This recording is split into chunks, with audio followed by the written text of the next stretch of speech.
नमस्कार मोर प्रिय ओडावासी एक नुआ ब्लॉग्रे आपण मानक स्वागत।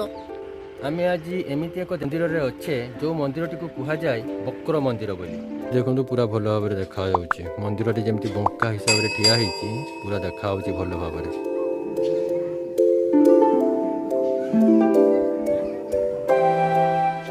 ये देखो आउ गोटे मंदिर रही कपिलेश्वर मंदिर माने आज मंदिर भिड़ प्रबल मात्रा रही एबे समय केतरा समय गोटे 15 होती समय पाखापाखि गोटे 15 होती तथापि मंदिर बहुत भिड़ रही तो चलतु भितर को जीवा।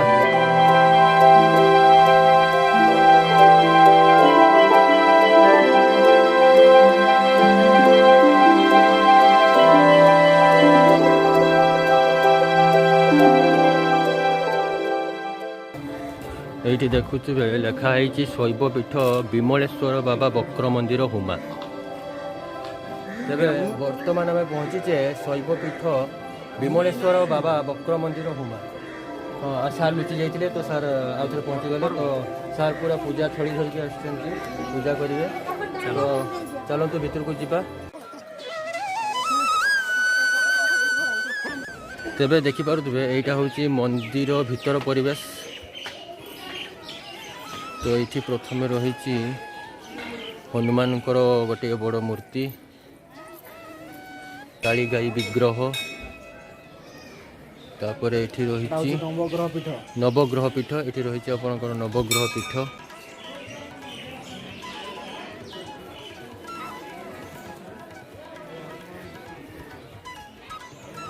एटा मंदिर भीतर परिसर माँ भैरवी मंदिर यहाँ हूँ आपंकर माँ भैरवी मंदिर ये रही गोटे बड़ अस्वस्थ गछ जो थे लोक मैंने मानसिक डोरी सब बांधी तेरे चलतु आगे जावा। ये गोटे छोट मंदिर रही श्री जगन्नाथ मंदिर श्री जगन्नाथ मंदिर मुख्य मंदिरटा यहाँ बोधे यहाँ मुख्य मंदिर रही एपटे भी देखु ता पाचुरीटा भी बंका देखा एपटे जदि जना पड़ुव ता एपटे देखु तो ये जो मंदिर पाचेरीर पिलरटा देखु मंदिर पाचेरीर पिलरटा भी जब आप देखिपे देखु एपटू बंका देखा मंदिर पाचेरी पिलर भी बंका अच्छी हाँ कि नहीं। हाँ ये देखु आपणकर रही मंदिरटी जो मंदिरटी पूरा वक्र भाव में अच्छी माने जो पटू देखिले भी आपन को वक्र ही देखा मंदिरटी देखु यू पूरा देखु मंदिरटी एपटे पूरा ढलिकी रही मंदिरटा पूरा बंका रही जो साइड रू देखले भी मंदिरटा ये ढलिकी रहा भाया ही देखा जाଉଛି।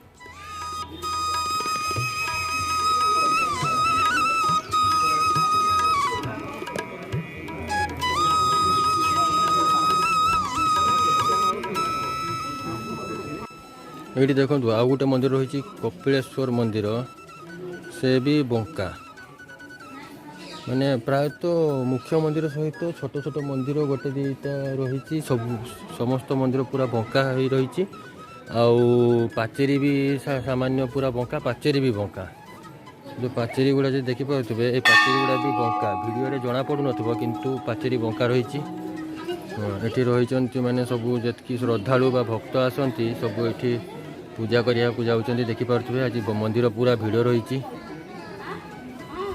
आज बोधे शनिवार प्राय बोधे छुट्टी दिन बोधे शनिवार दिन ही भिड़ रही आज मंदिर दूर दूरांतर भी आसी दूर भी आसी बहुत श्रद्धालु आसती कहती बहुत श्रद्धालु आस पूजा सरी ना नहीं देखु प्रसाद खायापी आसीगले प्रसाद खायापी आसी जाती दिवं प्रसाद दिंतु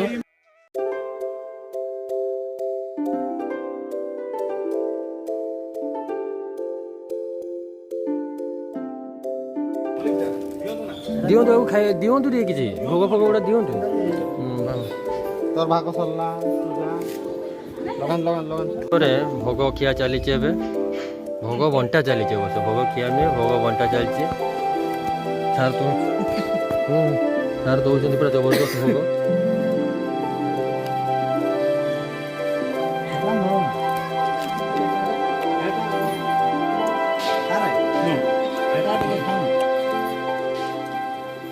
यही रास्तार जा देखा कौन अच्छी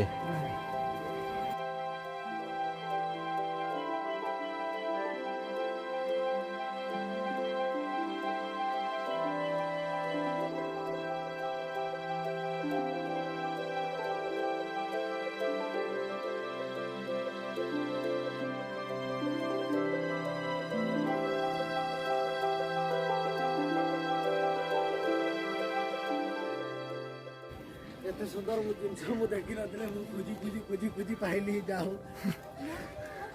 ମାନେ ଏଠି ଗୋଟେ ପ୍ରାକୃତିକ ପରିବେଶ ବି ରହିଛି ଯୋଉଟାକି ମୁଁ ହଠାତ୍ କିନା ଦେଖିଲି। ମହାନଦୀ, ଏଇଟା ମହାନଦୀ, ହଁ ଏଇଟା ମହାନଦୀ, ମହାନଦୀର ତଟଟା। ମହାନଦୀର ତଟରେ ଏଠି ଡଙ୍ଗାରେ ବି ଯାଉଛନ୍ତି ଦେଖନ୍ତୁ, ଏଠି ଡଙ୍ଗାରେ ବି ଯାଇପାରିବେ। ଯଦି ଆର ପଟକୁ ଯିବେ, ଆର ପଟେ ଗୋଟେ ମନ୍ଦିର ଅଛି। ହଁ ଆର ପଟରେ ଦେଖନ୍ତୁ ଗୋଟେ ମନ୍ଦିର ରହିଛି ଏଇଠି, ତ ସେଇଠି ଡଙ୍ଗା ମାଧ୍ୟମରେ ଯାଇପାରିବେ। ତ ଦେଖିବା, ଯିବା ପାଇଁ ଟ୍ରାଏ କରିବା, ଚାଲନ୍ତୁ। ତ ଏଇଠି ରହିଛି ଦେଖନ୍ତୁ ଶ୍ରୀକୃଷ୍ଣଙ୍କ ମୂର୍ତ୍ତି ରହିଛି। ଏଠି ମାଛ ମାନେ ବି ବଡ଼ ବଡ଼ ମାଛ ଅଛନ୍ତି। ଏଠି କ'ଣ ଲେଖା ହେଇଛି ଦେଖନ୍ତୁ ନା, ଫଟୋ ସାଇଜ। ଓହୋ, ଯୋଉମାନେ ଫଟୋ ଉଠେଇଛନ୍ତି ଆଚ୍ଛା ଆଚ୍ଛା, ହଉ ଠିକ୍ ଅଛି, ତେବେ ଦେଖିବା ଚାଲନ୍ତୁ। ଏଠି ପୁରା ବଡ଼ ବଡ଼ ମାଛ ଅଛନ୍ତି। ଏଇଠି ମାଛ ଅଛନ୍ତି, ବଡ଼ ବଡ଼ ମାଛ ଅଛନ୍ତି। ଦେଖିବା କୋଉଠି ମାଛ ଅଛନ୍ତି। ଏଠି ବଡ଼ ବଡ଼ ମାଛ ଅଛନ୍ତି ତାପରେ ନା, ବଡ଼ ବଡ଼ ମାଛ ଦେଖିବା। ଅଛନ୍ତି। ଏଠି ବଡ଼ ବଡ଼ ମାଛ ଦେଖିବାକୁ ମିଳନ୍ତି। ଖାଇବା ପାଇଁ ଦେଲେ ନା ସେମାନେ ଆସିବେ। ସେମାନେ ଆସନ୍ତି। ଚାଲ ଖାଇବାକୁ ଦେବା।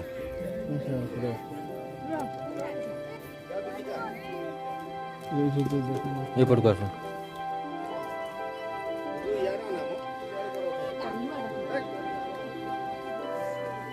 ଦେଖୁଥିବେ ସମସ୍ତେ ଖାଇବା ପାଇଁ ଦେଉଛନ୍ତି ମାଛ ଆସିବ ବୋଲି। ତ ଦେଖିବା ମାଛ ଆସୁଛି ନା ନାହିଁ, ଦେଖାଯାଉ, ଅପେକ୍ଷା କରିବା।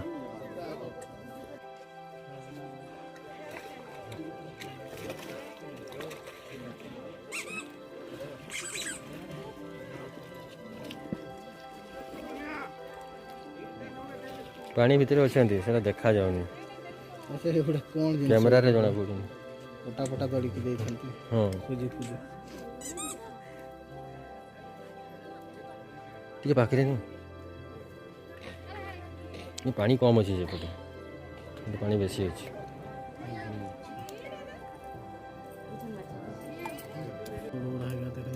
କେତେ ବଡ଼ ବଡ଼ ଏଇଟା ଏଇଟା ଗୋଟେ ବଡ଼ଟା। ଭିତରେ ପଶିଗଲେ ନା ବହି ନେଇଯିବେ ଭଳିଆ ଲାଗୁଛି। ଆକ୍ଚୁଆଲି ମାଛ ଏଇ ନଦୀରେ ବହୁତ ବଡ଼ ବଡ଼ ଅଛନ୍ତି, କିନ୍ତୁ ଜଣା ନାହିଁ କ୍ୟାମେରାରେ ଦେଖାଯାଉଥିବ କି ନାହିଁ। ତ କିନ୍ତୁ ବିରାଟ ବିରାଟ ମାଛ ବହୁତ ସଂଖ୍ୟାରେ ଅଛନ୍ତି ଏଠି।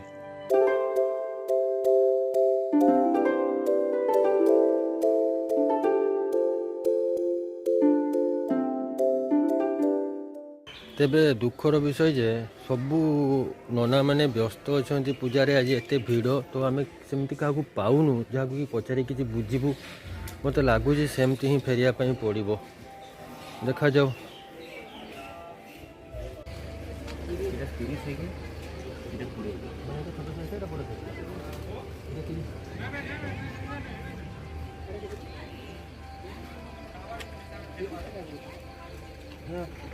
ମନ୍ଦିରଟା ବଙ୍କା କି କହିପାରିବେ?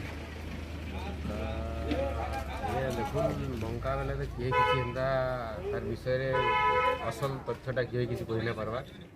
ଯାହା ଲୋକମତ ହିସାବରେ ଅଛେ, ମାନେ ଇନ ଯିଏ ବି ମନ୍ଦିର ନୂଆ ତିଆରି କରବା, ସିଧା ତିଆରି କରବା, ବଙ୍କା ହେଇଯିବ।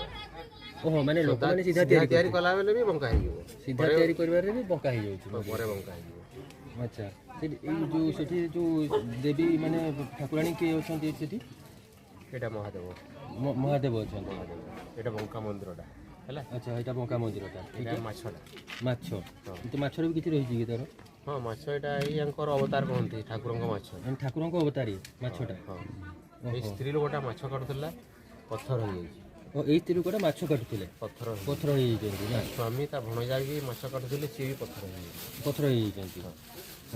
ଏଇ ଯେଉଁ ଗାଈଟା ଅଛି, ହଁ, ଏଇ ଗାଈଟା ପପଙ୍ଗା ଗାଈ, ମାନେ ପପଙ୍ଗା ବୋଲେ ଏଠୁ ପପଙ୍ଗା ଗାଈ, ପପଙ୍ଗା ଗାଁର, ପପଙ୍ଗା ଗାଁର ଗାଈ। ଆଚ୍ଛା, ସେ ତାର ସେ ଆପେ ଆପେ ଏଠିକି ଆସିକି ନଈ ପାରି ହେଇ ଆସିକି ଆପେ ଆପେ କ୍ଷୀର ଦେଉଥିଲା। ଏଇଟା ମନ୍ଦିର ନଥିଲା ଆଗ। ଆଚ୍ଛା, ଏଇଟା ଗିଲ ବନ ଥିଲା। ଗିଲ ବଣ? ହଁ, ଗିଲ ବନ, ହଁ, ବୋଲେ ଜଙ୍ଗଲ ଟାଇପ୍ର ଥିଲା। ଜଙ୍ଗଲ ଥିଲା। ଇଏ ରହିଛନ୍ତି ବୃନ୍ଦାବତୀ। ବୃନ୍ଦାବତୀ ଏଇଟା ତିଆରି କରାହେଇଛି ନଈରେ। ଆଚ୍ଛା ଆଚ୍ଛା ଆଚ୍ଛା। ବୁଝିଲେ ବୀର ହନୁମାନ ବି ତିଆରି କରାହେଇଛି। ସେଇଟା ତିଆରି କରାହେଇଛି। ଆଚ୍ଛା ଆଉ ସେ ନବଗ୍ରହ ମନ୍ଦିରଟା ବି ସେଟା ପରେ ସେଟା ଆମେ ଦେଖିଛୁ ସେଟା ତିଆରି କରାହେଇଛି ହଁ।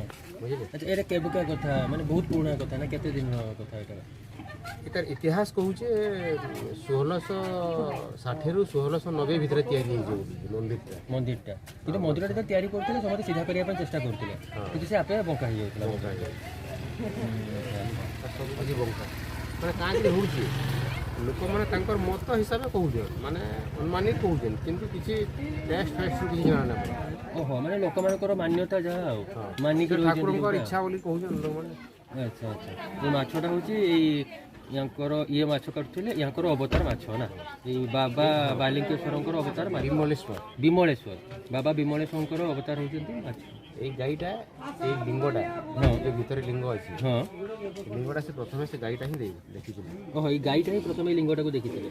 ଓହୋ ସେ ତା ମାଲିକ ଯିଏ ଥିଲା ତା ଗାଈର ମାଲିକ ଏ ଘରେ କ୍ଷୀର ଦିଏନି ଆଉ ହଁ ଏଠି କ୍ଷୀର ଦେଇକି ପଳେଇଯାଏ ହଁ ତା ଛୁଆ ଦିନକୁ ଦିନ ଶୁଖିଯାଏ। କାହିଁକି ଏମିତି ହେଉଛି ବୋଲିକି ସେ ତା ଯୋଉ ଗୋଠ ଗାଈ ଚରାଳିକୁ ସେ ଦିନେ ଗାଳି କଲା।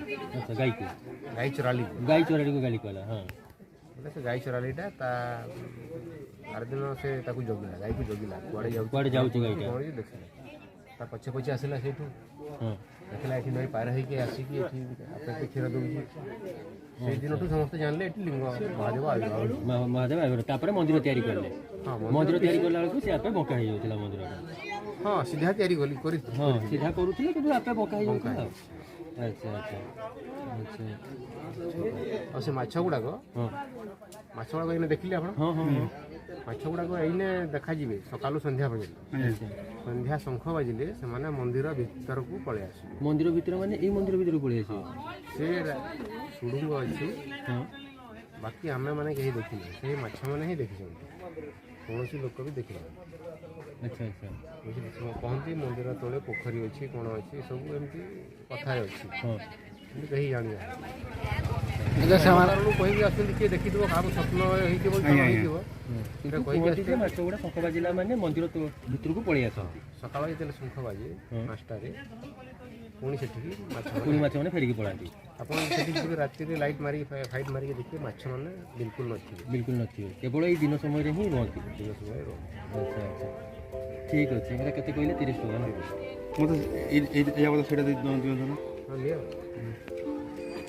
ତେବେ ମୁଁ ଭାବିଥିଲି ମାନେ କାହାକୁ ପାଇବା କି ପଚାରି ପାରିବା କି ନାହିଁ କିନ୍ତୁ ଭାଗ୍ୟବଶତଃ ଜଣକୁ ପଚାରିଲୁ ଆଉ ସେ ଆମକୁ ବହୁତ କିଛି ଜିନିଷ ଜଣେଇ ବି ପାରିଲେ ଆଉ ବହୁତ କିଛି ଜିନିଷ ଜାଣି ବି ପାରିଲେ।